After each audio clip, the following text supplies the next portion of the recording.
Облыс әкімі Қарашөкеев Жуалы ауданының тұрғындарымен кездесті. Жиында аймақ басшысы ауданның экономикалық өсімі, инфрақұрылымды дамыту, туризм және әлеуметтік маңызы бар мәселелерді шешу бағытында атқарылып жатқан жұмыстарды талқылады. Кездесуге келген жуалылықтар көкейде жүрген сұрақтарын қойып, толғандырған мәселелеріне қатысты нақты жауап алды.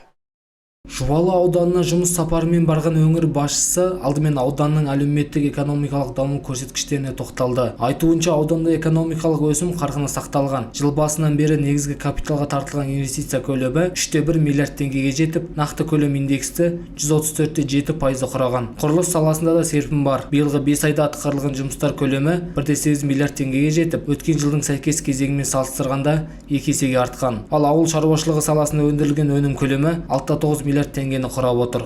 Өнеркәсіп өнімінің көлемін алатын болса, 20,6% өсті. Құрылыс жұмыстары 27% өсіп жатыр.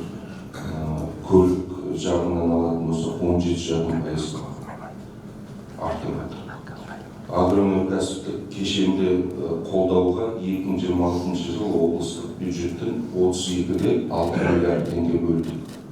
Бұл өте ауқымды қаражат. Облыс әкімі аудандық полиция және төтенше жағдайлар бөлімдерінің жұмысына да тоқталып, қауіпсіздік шараларын күшейтуді тапсырды. Бөлінген қаржының мақсатты әрі уақытылы игерілуін қатаң бақылауда ұстауды міндеттеп, жол көлік оқиғаларын алдын алу бағытындағы түсіндіру және профилактикалық жұмыстарды жандандыру қажеттігінде баса айтты. Сондай-ақ тұрғындар көтерген түйткілдердің оң шешімін табу үшін аудан әкіміне бірқатар нақты тапсырмалар жүктелді.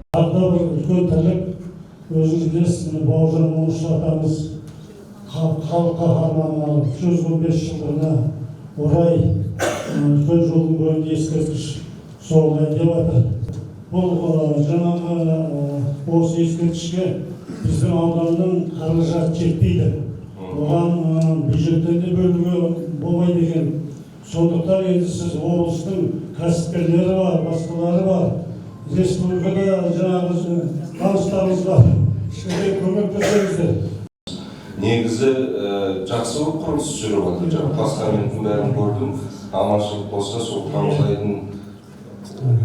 тамыз-қыркүйек айында салтанатты түрде ашамыз. Кездесуден кейін облыс әкімі тұрғындарды жеке қабылдап, олардың өтініштері мен ұсыныстарын тыңдады. Бұдан соң аудандағы бірқатар нысандарды аралап, жүзеге асып жатқан жобалардың барысымен танысты. Өңірдің даму қарқыны нақты істермен өлшенетінін атап айтқан аймақ басшысы, халық игілігіне бағытталған жұмыстардың жүйелі түрде жалғасатынын жеткізді. Бекзат Әшірбай, Елдар Түстікбай, Қордай 24 News.